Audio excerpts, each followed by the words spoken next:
Good afternoon. After church, ayan, gumala ako dito sa aming lote ng church. At ito na. Ayan, nadatnan ko si Julie dito, nagdidilig. Wow, may artista. Ha, Julie? Ayan. Hi. Ayan. Ang lalaki na po ng mga tanim namin dito ng mga bulaklak. Pero hindi na mumulaklak. Hindi, yung iba naman may bulaklak. Kasi nga, medyo parang summer ngayon at mahangin, mabilis matuyo yung tubig na dinidilig dun sa bulaklak. Tulad nito, oh, ang ganda niyan. Pag lumago yan, hindi ko alam po namumulaklak yan eh, no? So, hanggang dulo pa po yan, dun, no? Yung aming tanim na bulaklak paikot. At kung mapapansin nyo rin, ayan, gawa na yung aming 3 room na para sa children.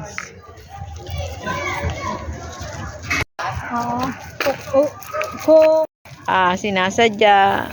Oh. Sinasadya mo ha. Kunan natin. Ay, nako. Ako, di pa ako nakapag-ano. Wag Agent na. pala ako. Saan ka ba? Doon na, doon. Ayun. Andito. Dito. Where na you? Dito na mi. Ganyan na ano. Yan. Wiwi.